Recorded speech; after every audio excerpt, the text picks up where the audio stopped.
Hey friends, and welcome to the Girl Means Business podcast. I'm your host, Kendra Swalls, a photographer and educator on a mission to help you find your passion, power, and purpose through entrepreneurship. So let's jump right into today's episode because this girl means business. Hey there, and welcome back to the Girl Means Business podcast. I am so grateful that you are here today.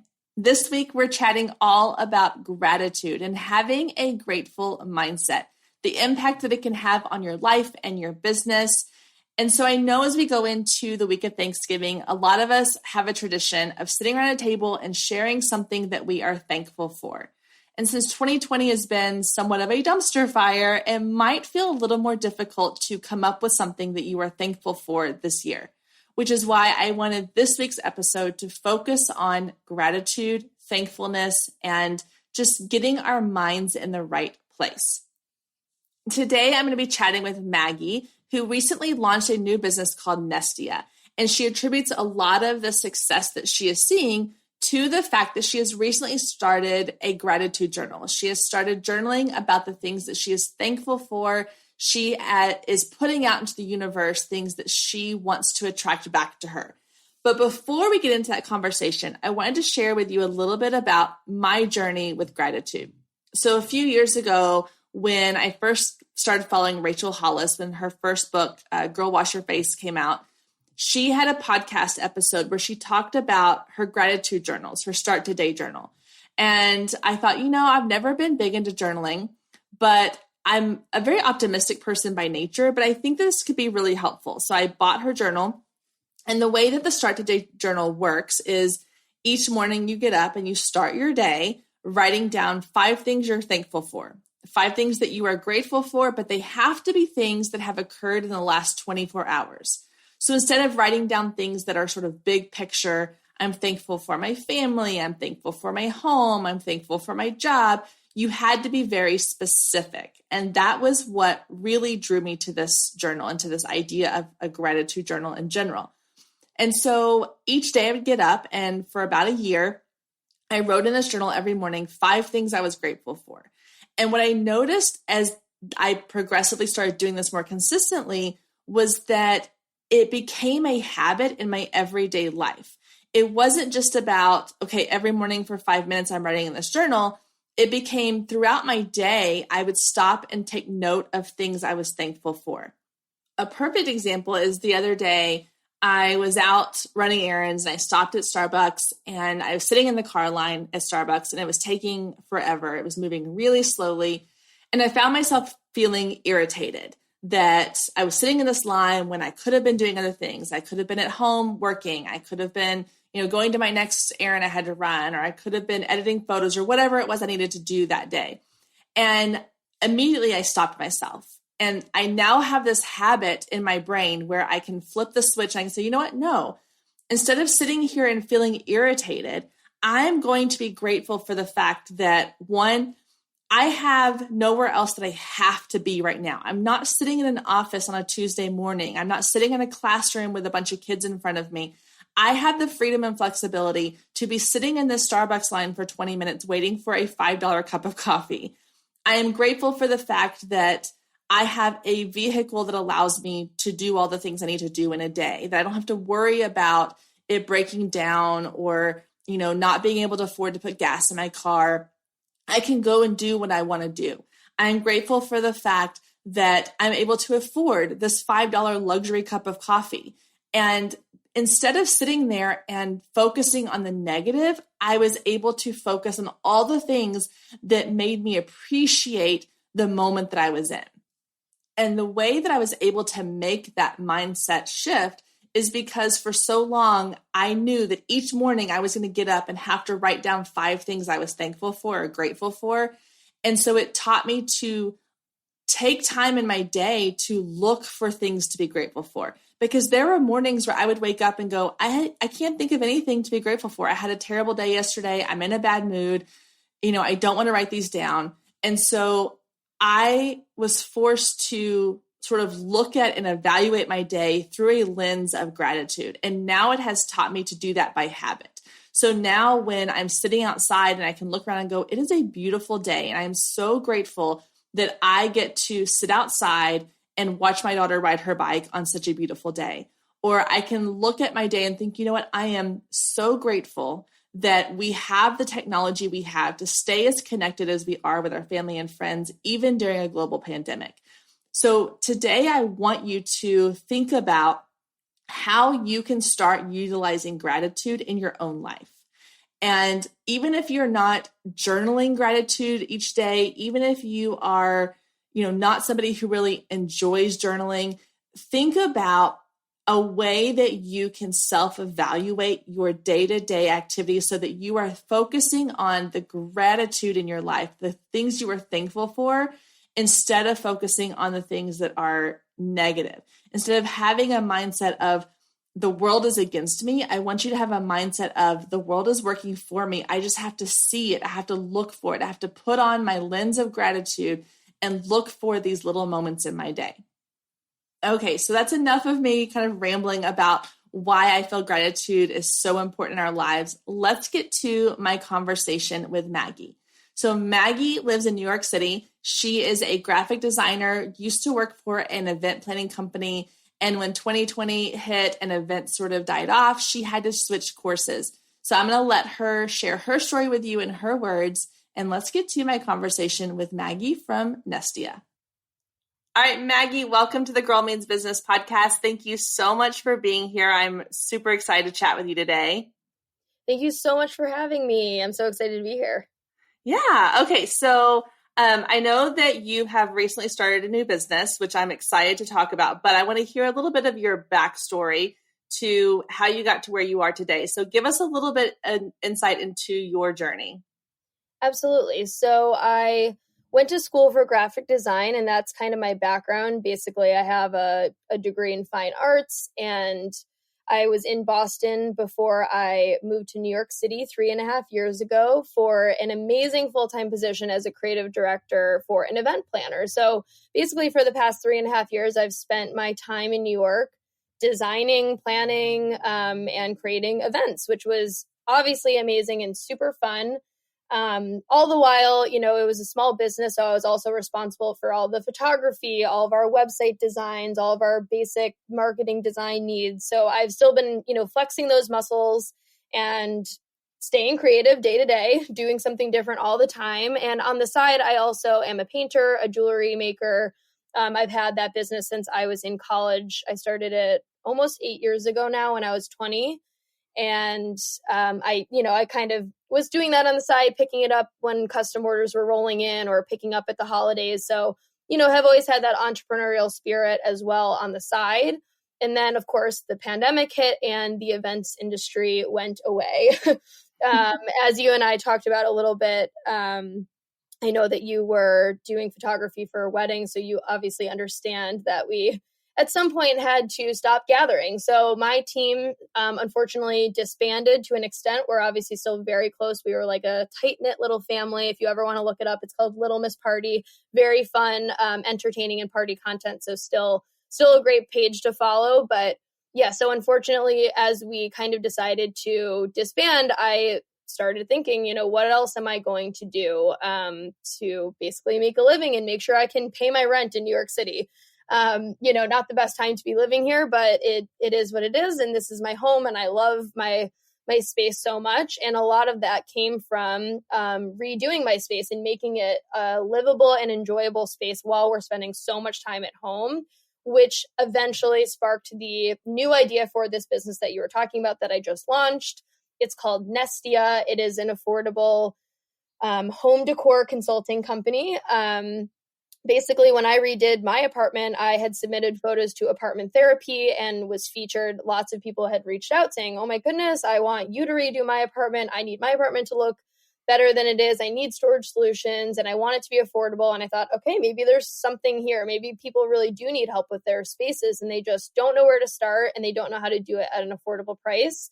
So that was what sparked this new business idea. And as I was also laid off, it was the perfect time to put my energy into something new. I had all the time in the world to be kicking off a new business. So that was kind of how we started. And here we are today. I'm working on Nestia day to day. I'm also still taking freelance work as a designer and a painter, an artist. So, kind of dabbling in all of the creative fields, but I'm mostly focusing on Nestia and scaling that to make it, a brand that is recognized as an affordable interior design consulting firm. Well, I love that. And I know before we started recording, we were chatting and I told you like how much I loved your business idea. And I've been like, kind of stalking your website and your Instagram page. And it's just such a creative idea. And I think that one of the silver linings of this whole pandemic is I think that people have launched ideas that maybe they wouldn't have. I think about like with my own story of, I was a teacher before I went full time into my photography business, which has led to other things. And had I not been put in positions where I was almost forced to make changes in my life, I think that I still would have kind of stuck with the easy path. And so like with your story, had the pandemic not come along and had the events industry not shut down, you probably would not have started this, at least not at this point in your life. So there's definitely a silver lining to all of this, even if it's hard to see that sometimes. Absolutely. I completely agree. I don't think I would have started because I have such a loyal personality and I loved my team so much. I never would have wanted to leave their sides. I was definitely forced into this, but at the same time, it has, led to so much new creativity. And even before I decided to launch Nestia, I was just having a lot of time and availability to be creative in general. I was taking on so many more custom painting orders. I made one of the big transformations in my apartment that I made was a big mural wall on in my bedroom, which you can definitely see on my website somewhere. And that was featured in the New York Post. So I've had all these little fun projects that have gotten attention because I've been throwing myself into them with all this extra time. Again, I was forced into it. It was that or sit around, and I don't have that kind of personality where I want to lay on the couch and watch TV. Like I'm always doing something else. I'm always at least painting or doing my nails or cleaning. Like I can't really sit still, which I guess is a blessing and a curse. It's hard, to always be that way. But I mean, for me to not have my full-time job there as a crutch anymore to fill my hours, I needed to be doing it. I needed to be doing something else during that time. So definitely a silver lining. I've, again, gotten to flex some new creative muscles during this time. And one of those being the creation of a new business. Yeah, that's so amazing. So I know we kind of talked about this briefly earlier too. It's just the fact that this all sounds so like good and great. If somebody's listening to this from the outside looking in, it's like, oh my gosh, okay, she's this creative and she had this amazing job in New York City. And then she had to start this business and it's become this success kind of overnight. And it all sounds like something out of a Netflix movie. But obviously we know that's not always the reality. So let's talk a little bit about the struggle you had that led you, not even necessarily led you, but the struggle you had leading up to building this business or kind of the low points. And then of course we'll get into like the gratitude part of it in a second, but I just want to kind of touch on the fact that it's not all been easy and perfect because I never want people to think that that's what business is or life is. It's messy and you have these low moments. So let's talk about that a little bit. Absolutely. Well, touching back on your point about a Netflix special, if they want to feature me in a Netflix special, I'd be happy to put myself out there. Just saying, putting it into the universe. If Netflix wants to make a show about me, I'm happy to be the star. Yes, you're right. It's not all picture perfect as much as the story behind it. It is a joyful one, of course. That's where I am today. But I've gotten there after bumps in the road. Of course, it's not been perfectly easy, as we all have gone through in this past year. It's, pandemic aside, a million things have put us all through the ringer. And so it's been a very stressful year with everything going on in the world, everything that's going on with us all personally, whether it had to do with your careers or your families, health, everything else. I mean, it was a very up and down type of roller coaster. So I think what it kind of came down to is that of course, like I said, I loved my job so much. And we knew that the events industry was taking a hit. And, I kind of got to a point where I knew any day now we're we're not going to be getting our paychecks anymore, and we're going to need to be laid off. And almost it got to the point where I think it was very hard for us to let go of it, all of us as a team, but we knew that it was for the best. It was a waste of money to continue paying, all of our salaries, because we couldn't be doing events and we couldn't be making money. But with that said, as much as, it would have been nice to continue getting a full-time paycheck, I wouldn't be where I am now, without having that, like, the rug kind of pulled out from under me. And it also needed to happen because I of course want what's best for my boss and my entire team. So when we all decided to make that decision, we knew it was the right decision, but it came with a lot of anxiety as well. Here I am now, I'm young, I'm living in New York. It's extremely expensive. You kind of learn to live within your means. And if I don't, start getting freelance hours right away, how am I going to pay my bills?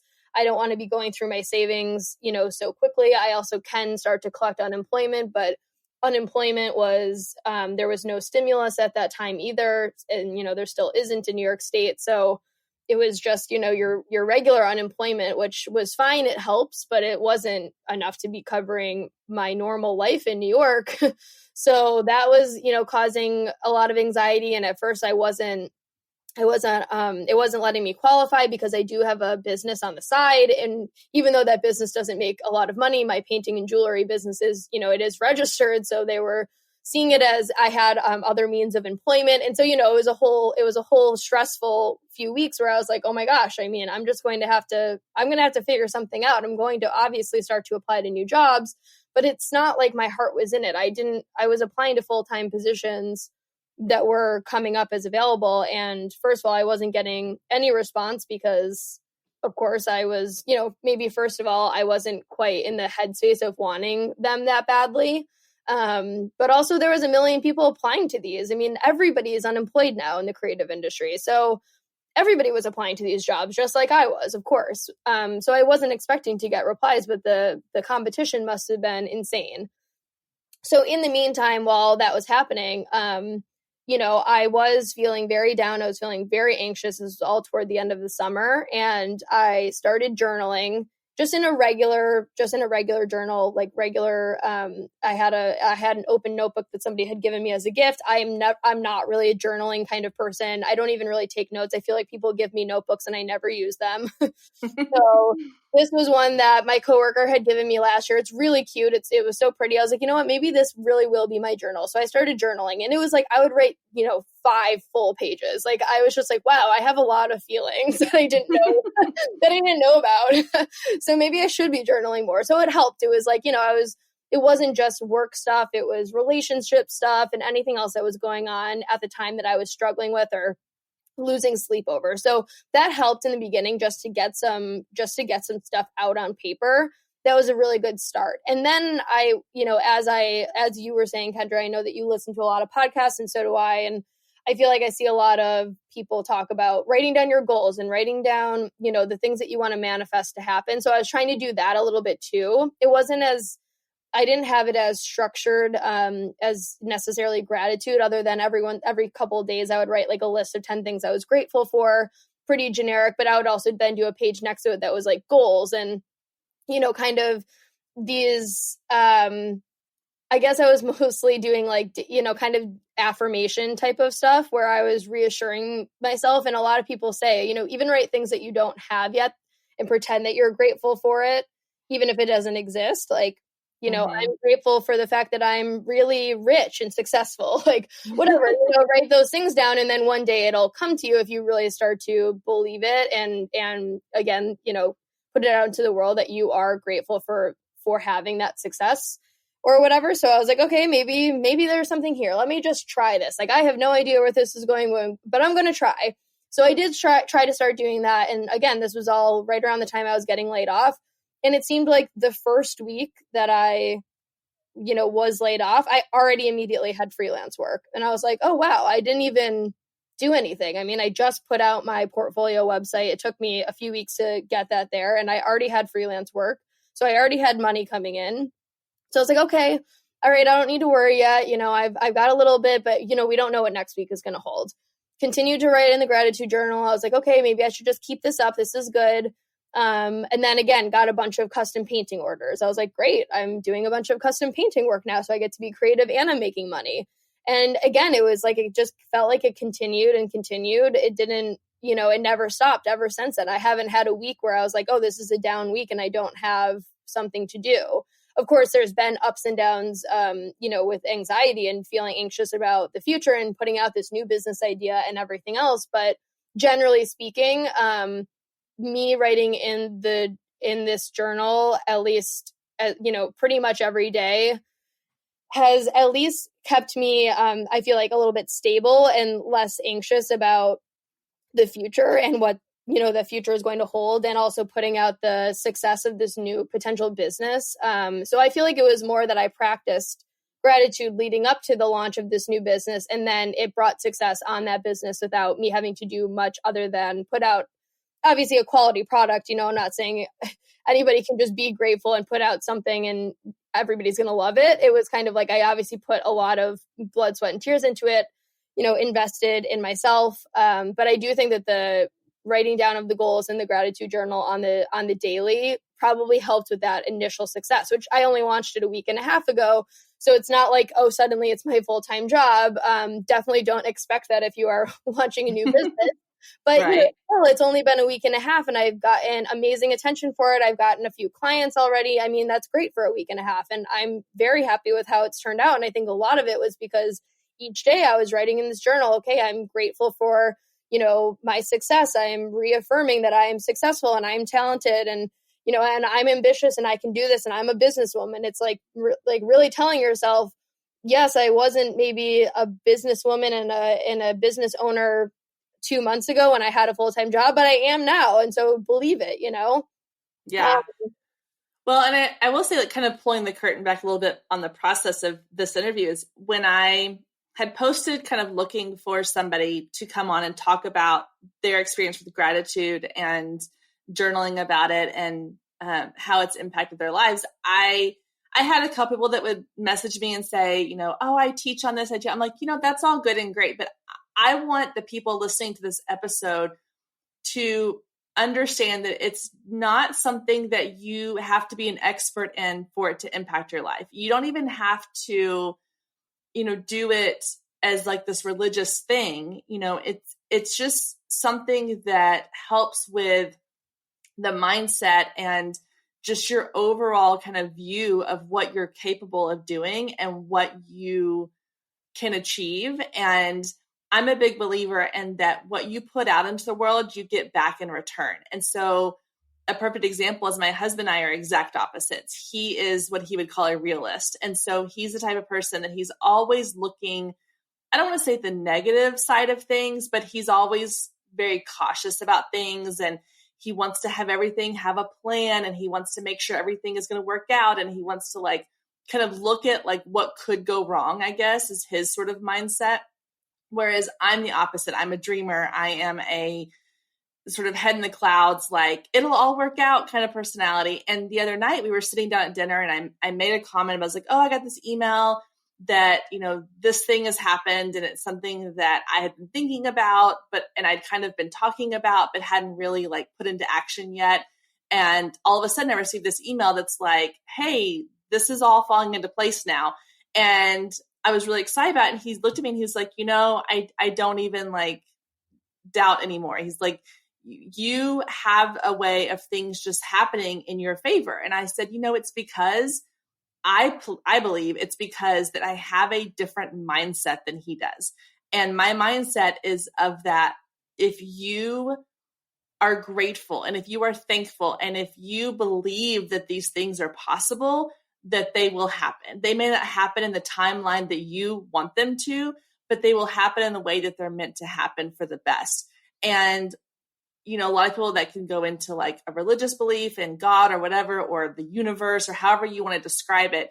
But I really do think that if you are putting out this energy of I'm capable, I'm deserving, I'm appreciative, I'm thankful, that you're going to get so many things coming back at you because you're open to them.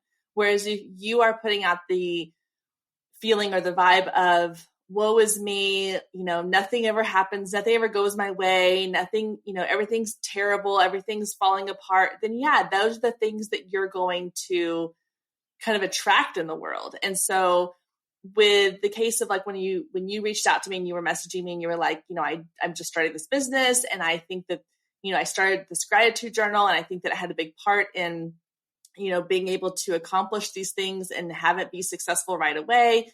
I was like, I love your story because it was very relatable.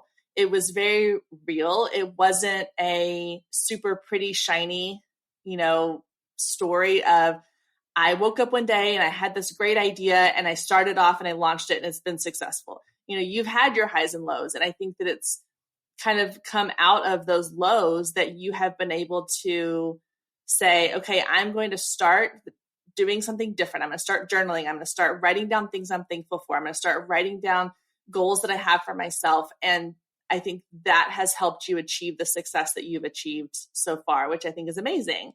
Okay. So a question I have for you: when you were journaling, because I want people who are listening to this to be able to say, okay, I want to implement this into my life.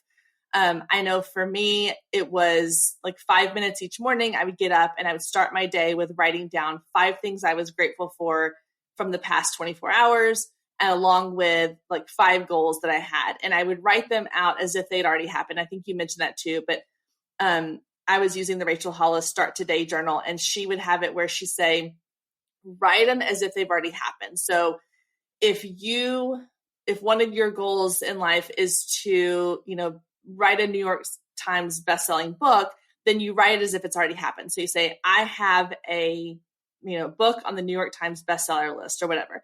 And so I would do that every single morning.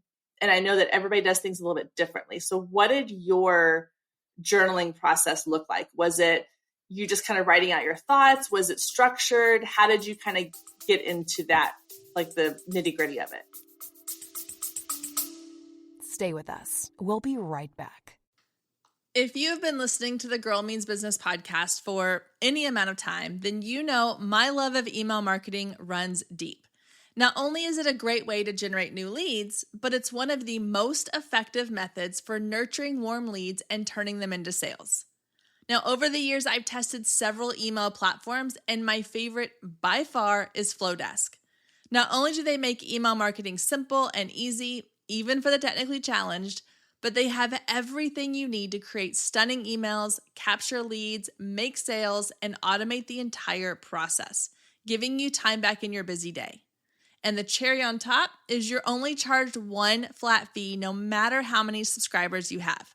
So while other platforms will increase your price when you go over your pricing tier limit, Flowdesk has no price increases or hidden fees. If you're ready to give Flowdesk a try, click the link below in the show notes to save 50% off your first year. Let Flowdesk help you design emails people will love. Click the link below and check it out. I have a feeling you're going to love it just as much as I do.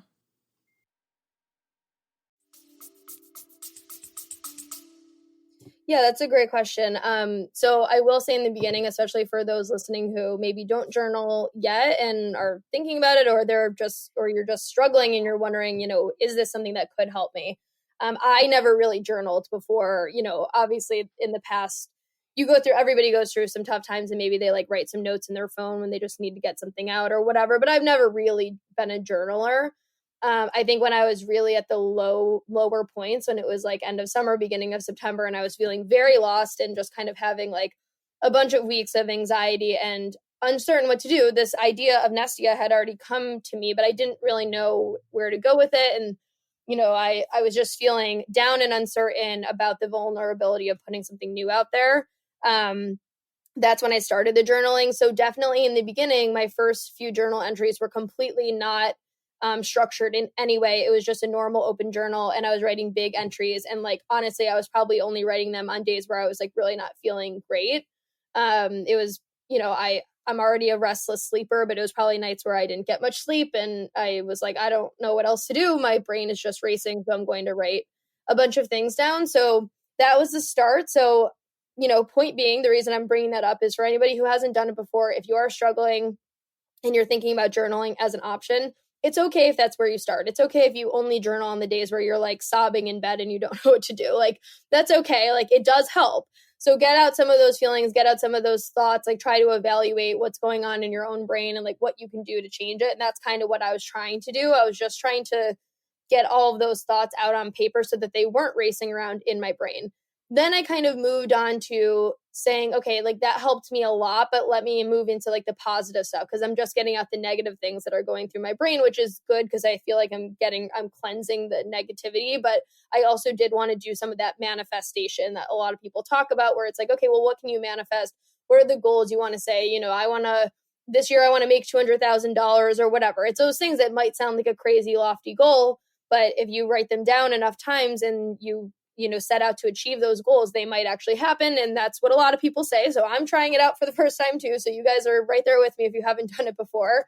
So I was doing that a little bit in the beginning, but then, as I felt like it was working for me, I was doing the journaling a little bit more regularly. I was writing down lists of things I'm grateful for and goals that I wanted to achieve. I was doing that a lot, let's say in the beginning of September.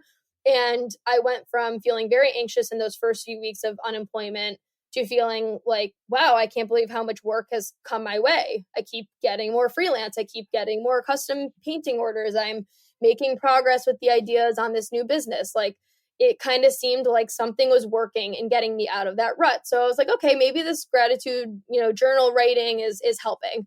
So I had seen somebody post about another journal that has, it just had really cute, she had posted a lot of pictures on her stories. It was just a blogger who I follow, and had really good quotes, and just, it seemed like a very inspirational thing, but it was also a journal. So I looked it up. It's called the 5-Minute Journal. You might have heard of this one. And so this one is structured, and now I've been doing this one every day since, like, let's say the beginning of October. And I do think it has helped to have this structure, because I don't have that same kind of routine with the other journal where it was just kind of generic writing. It is still nice. I go back to that one once in a while, but this one is great because every day you write the date at the top. It has a little quote or something to start your day off. And I'll just read the one from today, just so you guys can get an idea of what they're kind of like. So today's was, attention is the most basic form of love. By paying attention, we let ourselves be touched by life, and our hearts naturally become more open and engaged. So it has something to start off your day. And then you have 3 sections that you fill out in the morning. It says, I am grateful for ... and you write 3 things down. And then the next one is, what would make today great? And you write 3 things down. And then you have daily affirmations. I am ... And then it has an open section where you write your daily affirmations. So that's a great way to start the day. And then when you go to bed, there's 2 more sections, and it'll say 3 amazing things that happened today, 1, 2, and 3. And then how could I have made today better? So I think that it's helped me because I've realized the small things that it kind of just brings attention to the great things that do happen on the day-to-day basis. And the daily affirmations is kind of where you were talking about, like, oh, if I want to write a New York Times bestseller, you just pretend you've already done it. You just say, I've written a successful New York Times bestseller. So in my daily affirmations for the last couple of months, I've been saying, like, I have a successful business. I'm wealthy, I'm stable, I'm creative, I'm ambitious, I'm successful, I'm, whatever, anything that you want to say in there. I'm loved, I'm creative, and anything that you want to say in your daily affirmations. It doesn't matter whether you actually think it's true, or if it's actually true, or if it's something that hasn't happened that you want to happen. It can truly be anything you want, but I pretty much write the same ones almost every single day. And I do feel like, again, it has kind of helped me get into this better routine for starting this business. It has brought me success rather than feeling, anxious on the week to week. Where is the work going to come in now that I'm not working full time and I'm working for myself? And so, yeah, I think that this is a great journal to be on the lookout for if you want a new one. I would love to try the one that you do, Kendra, as well. That sounds great. But yeah, so I think that this is good. And I do like that at the end of the day, when it says, how could I have made today even better? It's just easy because it points out, even though it sounds so negative, it does point out little things where you're like, okay, maybe this was a better habit. I should have woken up earlier today because I would have gotten more done. Or I do wish that I had, ended up doing that workout outside, instead of getting right into the workday. It probably would have been better if I got some exercise or whatever. little stuff, then it kind of reminds you, okay, well, tomorrow I should do that. So then I don't have to write that in the section at the end of the night. Yeah, I love that.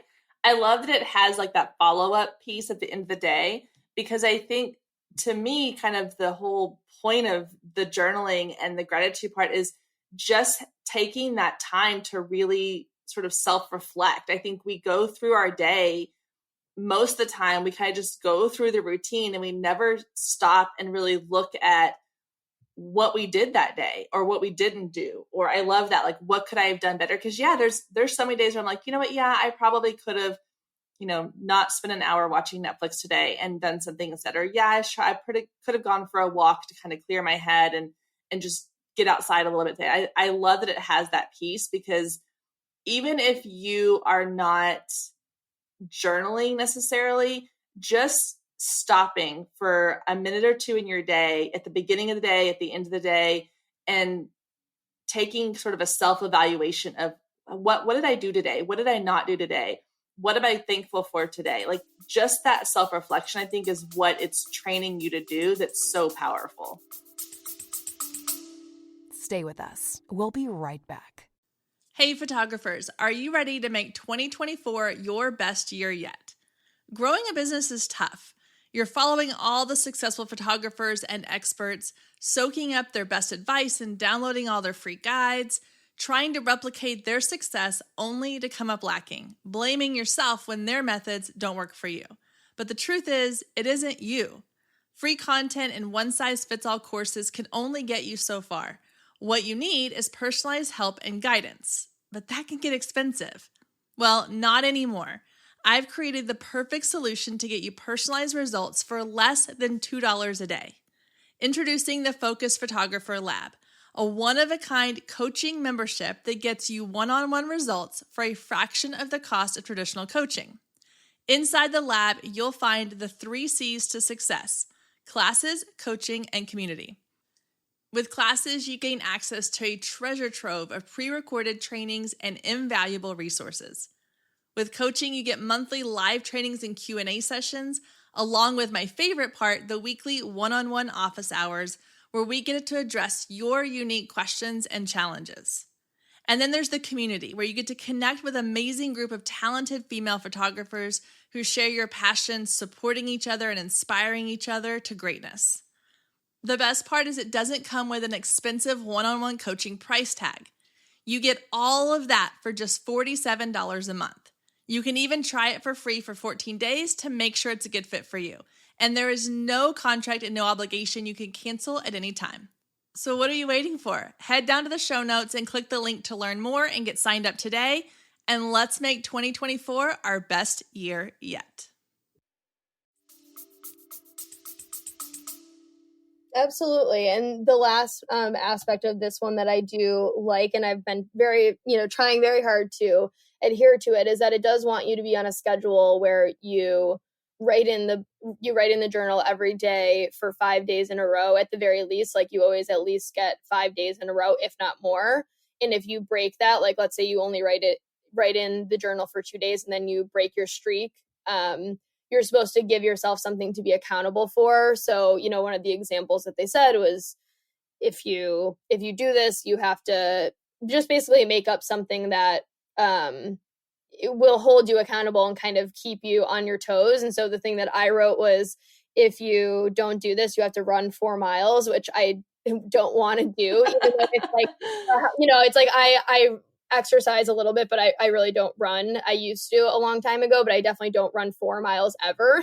So it was like one of those things where I'm like, okay, at least I'm going to be forcing myself to do something that's healthy, but also something that I don't want to do. So hopefully I will, kind of adhere to the schedule and try to write it in 5 days in a row. And there have been a couple of times where, it's probably happened twice now where I didn't write in it for 5 days in a row. And I made myself run the 4 miles, and it was like, okay, I'm going to hold myself accountable to this, because, you have a whole section in the beginning where you write out your goals, and you do write out your kind of like quote unquote punishment or whatever.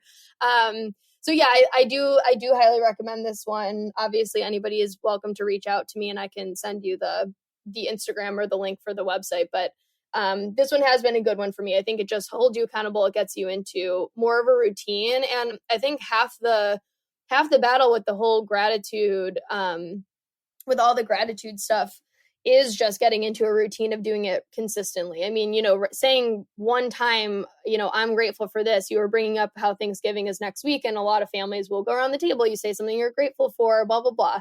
That's so nice. And it is lovely. Of course, we're all, going to say something that we're grateful for in our lives, especially around Thanksgiving. But I think writing in it every day makes such a difference. And again, for me, it was something where I was feeling down, and I was nervous about where all of, where my life was going to go, and especially my career and, financially and everything else, just trying to get through this pandemic. And somehow writing in that journal every single day has continued to bring me work every single week. And I haven't had a moment where I felt, nervous or anxious or struggling, at least in, most recent weeks. I've been very busy. So yeah, I do attribute a lot of it to that. And now it's kind of like, okay, so this has worked so far. Where can it bring my business? Yeah. We only just launched. So the hope is that as I continue to write in this journal every day and continue to be grateful for the success that it has been so far, and continue to be grateful for, the work ethic and the creativity that it, comes with starting this business, ideally, it can help bring my business even further than it's come so far.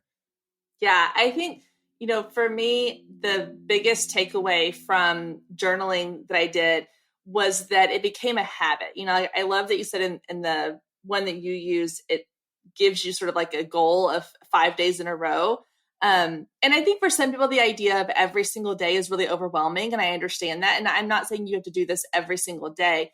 But I think for me, the biggest takeaway of making it part of my daily routine for so long was that it became a habit.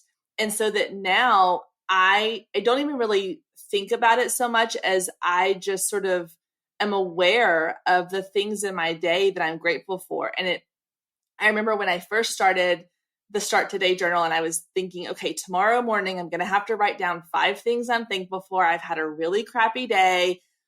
What am I going to write down? I would start looking for things in my day to be grateful for, knowing I was going to have to write them down tomorrow morning. And that became a habit, so that now when I'm sitting outside with my daughter and she's riding her bike around the street or whatever, and it's a beautiful day outside, or like the other day we took our dog for a hike, and I was like, I am so grateful that we have had such a beautiful day that we could take our dog out and go for a hike, and we could explore nature. Even though, we kind of live in like a city area, we have these beautiful parks and places where we can go and explore nature and feel like you're in the middle of nowhere. Whereas I may not have stopped to think about that in the past. It's just sort of retraining your mind to look at little things differently in your day. And that, to me, that's the big shift that makes a huge difference. It becomes a habit, whether you realize it or not. Absolutely. Makes a huge difference. Yeah. Well, thank you so much for sharing your journey and your story and just how this has impacted you. I can't say enough how excited I am to see where your business goes. I think it's so incredible. I'm going to link to all of your stuff in the show notes so that people can go check out Nestia. Your website's incredible. I think everybody needs to go look at it and just see kind of what you've created there, because it's a really, really creative and different take on design business, I believe. And I know you're going to do great, great things. So thank you so much for being here. One last question I have for you. And this is, I know you're kind of early in the business process, but this is probably good because then you have, fresh on your mind what advice you would give. If your best friend came to you today and said, Maggie, I'm starting this business, I'm super excited, what advice do you have for me? What would be like the number one piece of advice you would give somebody starting a brand new business? Ooh, it's such a tough question. I think it would be to really be well prepared for your launch by kind of crowdsourcing a little bit and asking around, because that helped me so much. I think when I launched my first business when I was in college, I didn't really feel like I needed to do that. It was artwork and it was what it was. I was going to launch it no matter what, and I was going to sell items. But for something like Nestia, where it has to have a process to it, I needed a lot of feedback before I could just put it out there and say, okay, this is perfect. I didn't just come up with those steps overnight, So I definitely feel like, getting yourself ready for your launch and not putting it out there too soon into the world before it's fully cooked. I guess that's the main piece of advice, because that helped me a lot. It's like, of course I wanted to put out the idea 2 months ago when I first had it, but I waited because I wanted it to be perfect. And now I feel like I attribute a lot of that to the initial success of the business. Yeah, I think that's great advice. I'm the type of person that's like, once I have an idea, like, let's just hit the ground and run. Like, let's make it happen. I don't enjoy the waiting process. And so it's a good reminder that sometimes things take time to really develop, and you need to make sure that, you let them take full effect before you launch it out into the world. I think that's great advice. Yeah, just for that initial impact. Like, I think it made, making a bit of a splash and getting people to pay attention. If I had tried to put this out a couple months ago before it really made sense, or I really had it, kind of worked out, it's like somebody would have looked at it and been like, this isn't for me, or this doesn't look that good, or it doesn't look that professional. Whereas now I put it out there and I'm like, immediately I'm getting, customers who these aren't people who I know. It's not like it's, putting out a new business and the only people who are your customers are your family and friends, So it was like, when it looks professional and it's ready to be out there in the world because it actually functions properly based on feedback you've gotten from people, I just feel like you'll see a much better initial success. There's always changes that can be made. There's always updates and improvements that can be made, of course. But trying to get it as, precise as possible for that first time, that first launch, I think is really important. So that's definitely my first piece of advice, is kind of taking your time and like making it perfect before you throw it out there. That's awesome. Well, Maggie, thank you so much for taking time out of your day to chat with us. I cannot wait to see where your business takes you. I think it's going to do amazing, amazing things. So thank you for your time and for sharing your thoughts. And everybody go follow her on Instagram. Check out Nestia.com. I have it all linked below. You're going to love it. So thank you so much. Thank you so much, Kendra. I'm so grateful for this opportunity. And this was so much fun. So it was great to chat with you. You too. We'll talk soon. Absolutely. A huge thank you again to Maggie for taking time to chat with us today. Hopefully her story inspires you to start focusing on the things that you are grateful and appreciative of in your day, and that the power of that mindset is so incredible and it can do amazing things in your life. So if you are interested in checking out some of the journals that we talked about, either the 5-minute journal or the Start Today journal, I have those linked below in the show notes. You can also start journaling with just a notebook and paper. Just make a point to every day write down 3 to 5 things that you are grateful for. And I think you'll start to notice a huge shift in how you view your day. All right, ladies, I hope you all have a wonderful week. Happy Thanksgiving. Even if you're not able to spend this Thanksgiving with your family and friends in person, I hope that you are getting to spend time with them virtually. Everybody stay safe, stay healthy, and I will see you back here next week, same time, same place.